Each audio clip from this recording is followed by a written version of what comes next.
Someone hands you a business card. You glance at the name before you've even looked at their face. In that split second, before a single word is spoken, your brain has already started making decisions about who this person is. But the real answer for why this happens is far stranger than simple first impressions. You've probably never thought of your name as something that actively works on other people. You think of it as a label, a sound, something that just identifies you. It doesn't feel like it's doing anything. But decades of research suggest your name is quietly shaping how strangers judge your intelligence, your trustworthiness, your competence, and even your attractiveness, often before they've exchanged a single sentence with you. To understand how strange this really is, you have to start with a study that shook the world of economics.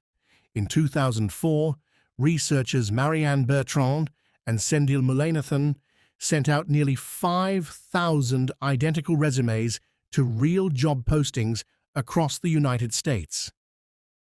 The resumes were exactly the same in every meaningful way: same qualifications, same experience, same skills. The only thing that changed was the name at the top. Some resumes carried names that sounded distinctly white. Others carried names that sounded distinctly black. The white-sounding names received about 50% more callbacks for interviews than the identical resumes with black-sounding names. Think about what that means for a moment. Nothing about a person's actual ability changed. Only 5 or 6 letters at the top of a page changed, and that alone was enough to reshape someone's chances at being seen, interviewed, and hired. Why would a name carry that much invisible weight? Here's where it gets stranger. This isn't only about race or background. Even among names that carry no racial signal at all, your name still quietly nudges how people perceive you. In 2012, a researcher named Simon Laham ran a series of experiments on something called processing fluency, essentially how easy or hard a word is for your brain to pronounce and understand. He found that people with names that were simpler and easier to pronounce were consistently rated as more likable and more trustworthy than people with harder-to-pronounce names, even when everything else about them was identical. Your brain, it turns out, doesn't like working hard, and when a name is difficult to process, that little flicker of mental effort gets misread as something else entirely. Discomfort with the sound gets quietly translated into distrust of the person. So where does this bias actually come from? Why would your ancient wiring care about phonetics at all?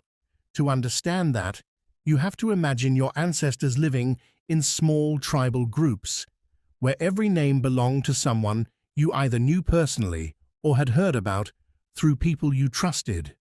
A name wasn't just a sound, it was a signal of belonging. Familiar-sounding names meant someone was probably part of your world, someone whose intentions you could predict. Unfamiliar sounds, unfamiliar names meant uncertainty, and uncertainty for most of human history meant potential danger. Your brain never fully updated for a globalized world of billions of strangers with billions of different names. It's still running on old software, quietly treating unfamiliar sounds as a small question mark, a flicker of caution before conscious thought even catches up. But the story doesn't stop at strangers judging your resume or your voice. Your name may be shaping how you're treated by people who are supposed to be the most objective judges in your life.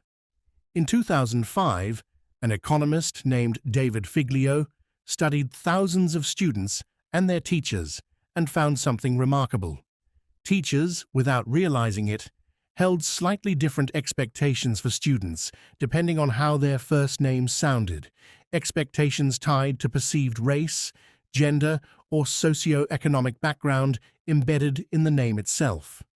Students whose names were associated with lower socio-economic status were, on average, given lower evaluations by teachers than their siblings with more conventionally high-status sounding names, even when actual academic performance was statistically controlled for.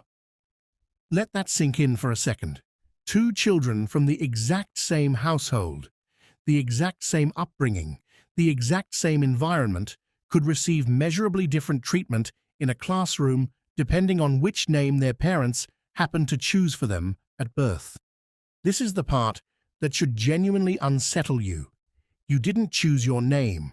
Somebody chose it for you, usually before you were even a day old, based on family tradition, sound, meaning, or simple personal taste. And yet that single unchosen decision has been quietly opening and closing doors for you every single day since, in job interviews you never knew you almost got, in teachers who graded you slightly differently, in strangers who trusted you a little more or a little less within the first half second of hearing you introduce yourself. Here's the modern mirror. Think about the last time you met someone new and formed an instant, wordless impression the moment they told you their name. Maybe it felt sophisticated. Maybe it felt old-fashioned. Maybe it felt for reasons you couldn't quite explain, warm or cold, familiar or foreign.